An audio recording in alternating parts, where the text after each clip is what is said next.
One. Hey, Frank Trigg here with MMA Oddsbreaker.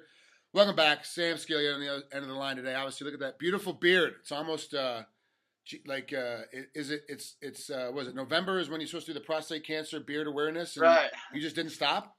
Yeah, I just got mine year round, really. It's just it's kind of been since the show when I got on the Ultimate Fighter show. Once you get on that, they're like, "This is your look. You can't change your look for the Yeah. season." Then just kind of stuck, I guess. So. Well, it kind of fits with a little lumberjack hat and a little lumberjack flannel. Right. I mean, it kind of fits. Kind of makes a good look for you. Right. Awesome. Thank you. I got to ask though, do Lex McMahon and Nima Singapore, do they blow you up as much as they blow me up? When I schedule this interview with you, now your managers are legitimately like every 30 seconds. He's on Right. Skype, get a hold of him. Like, hurry up and call him. He's ready to go. We sitting there waiting. Yeah. Like, guys, relax. Yeah, and Nima, I deal with Nima more, but Nima is making sure things run smooth, and I don't make his job easy. I guess I can say that because just with like technology and stuff, I've never been good with it. So he's earning his money for sure, keeping me on track, and he is always has something going on. So I do appreciate that, but at the same time, he does. Hey, has so and so called yet? And then if not, then he calls them, and he is staying active. Well, that's kind of a good burden not to have to worry about because a lot of us back in the day when I was fighting and when we first started, we had to do everything. Managers didn't know anything at all. Basically, they barely knew how to read the contracts to find out what we're getting into, and we had to handle all of our social media. We had to handle all of our endorsements. We did everything on our own. It was just it was a very tough situation at the very beginning. We didn't have guys like Nima and Lex, and Alchemist Right. to bail you out. We had to do it all. You really need that because my job is easy. I just show up and fight. Like he takes care of everything. And I tried to do that my first fight in the UFC when I fought Honey Jason down in Brazil. Mm-hmm. I didn't have a manager and anything. That's where I met Nima, and I was struggling. My shorts weren't there. I had no interviews. Nobody knew who I was really, and I talked to Nemo a little later, and then he's like, man, and I kind of saw what they did, so I'm like, I need to get one of you, and ended up with Nemo, which is rad. Yeah, he's actually one of my favorite managers in the game. There's I know a lot of the managers around him and Lex actually both are they just happen to work for the same company, but individually I like them as guys, I like them as men, and then I like what they do for their athletes, and I do see the hustle and so like when I try to get a hold of Lex, I do try to get a hold of Nima for one of the other athletes that they handle, Right. and they don't get back to me for 24 hours or 48 hours.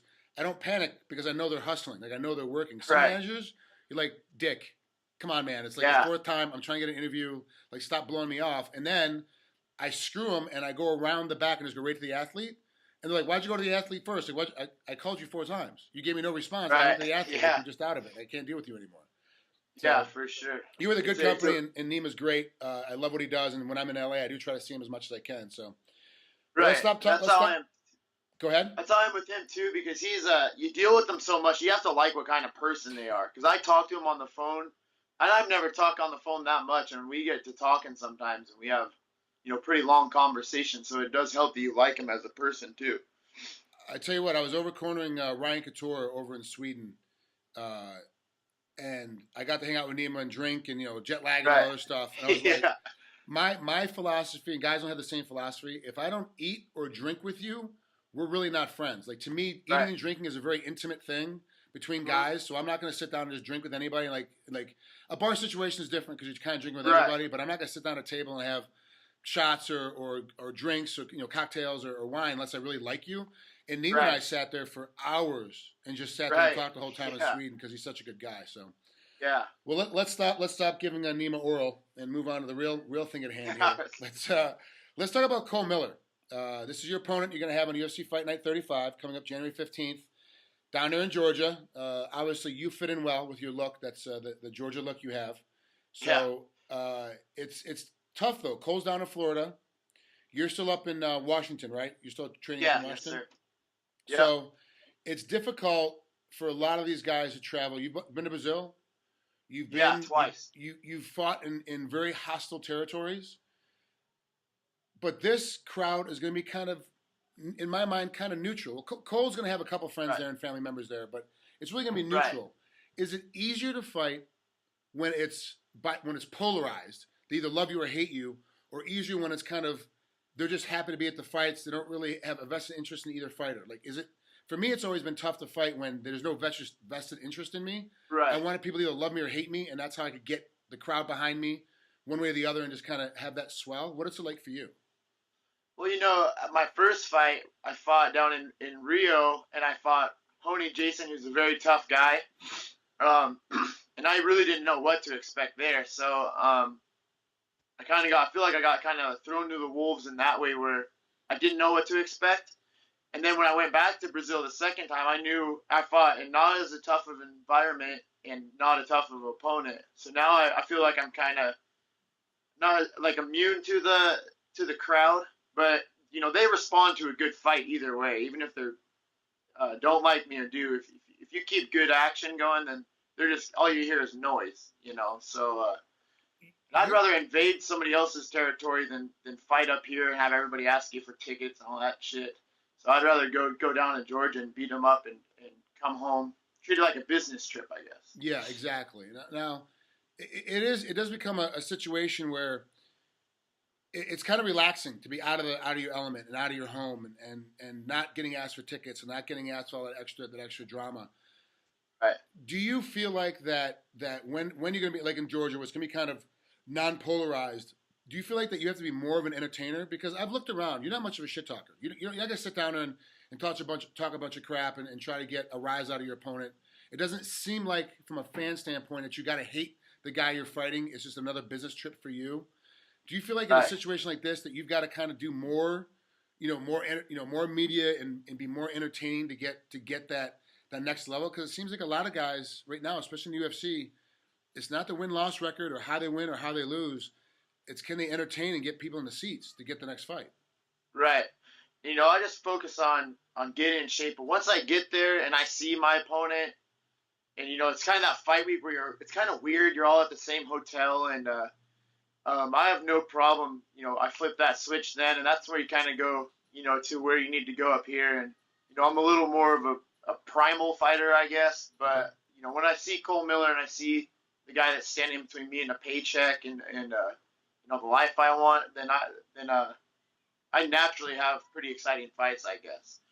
I got cut for like 2 days. Because on paper, Sean Shelby cut me, and it made sense, I guess, because I lost 2 close ones in a row. Mm-hmm. But Dana White was like, hey, man, you work your ass off. You're an exciting fighter. We're going to keep you. So then when it went public, it circled back around to Dana, and he's like, yeah, you ain't going nowhere, but you have to win your next fight. So then, I was like, have to make the boss man look brilliant. So I had to go down to Brazil and knock him out quick, make it look like I belong there, and he doesn't. And it worked out that way. Now I got Cole, who is kind of see him. He's always been there. He's kind of hung around, done enough to be in the UFC, but he's never made like a title run. Mm-hmm. So it's a guy I have to beat. He's beat good guys, beat Ross Pearson, and but he's also lost guys like Jeremy Stevens. So it's a fight I have to get past to fight more elite guys. That's how I'm looking at it.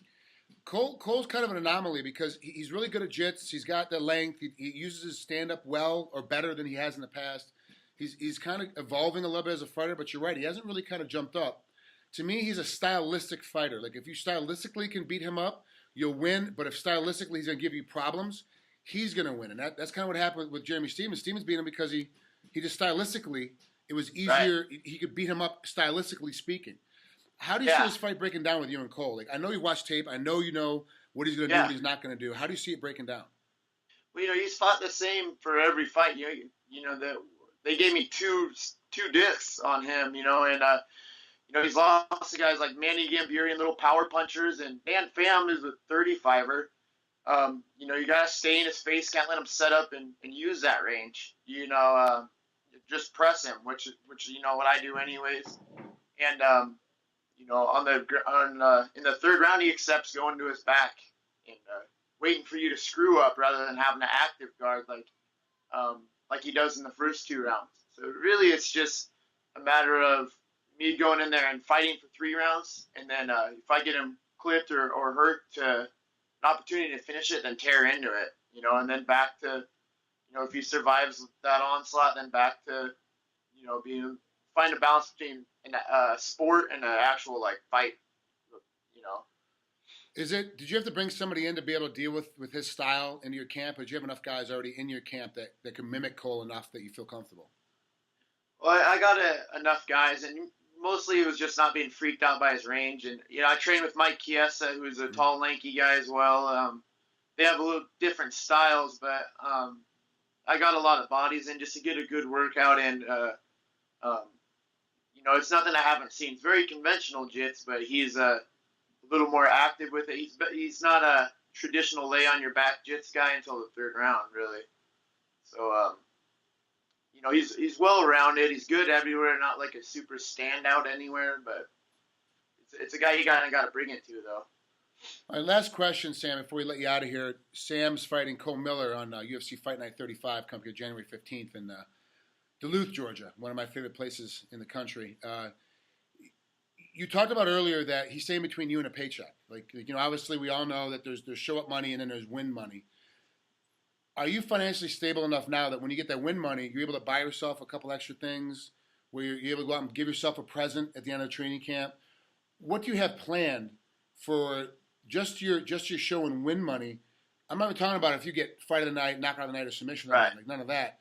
That bonus money is the extra that you're like, crap, I'm paying off everything with that kind of money. But what's your big thing you're going to plan on when you win this fight using some of this money for? Well, I am going to use it just to stay, financially stable and so I can take another fight. But as you see in this, I haven't got a bonus yet, But I don't have any expenses really, so all I have is like a cell phone bill, and I paid for my car, so everything I have, I'm just trying to stack my chips while I'm in this sport, and then do something smart with it, which I don't even know what to do yet, but I don't really have a plan B, because plan B probably sounds awesome in the third round when you're getting beat up. Or if you're in a dogfight in the third round, you're like, man, I should have been an electrician.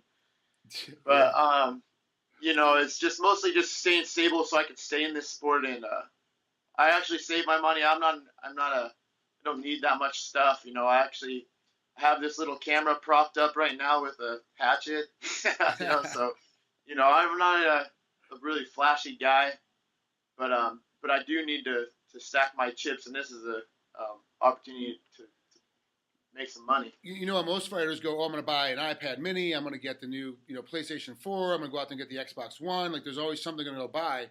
You're one of the rare guys that goes, well, I'm just trying to save money so that I have money left over when I'm done, and I can go on to plan B, whatever that plan B is, whether it's being a real estate agent, being an electrician, or being independently wealthy. Like, whatever it is, you're trying to save money, and that's smart. I wish more guys, more fighters, were like that, because we get in that typical give a 22, 24, 26-year-old guy a bunch of money, they're broke by the time they're 40, and you don't understand why. And that's what happens to a lot of pro athletes.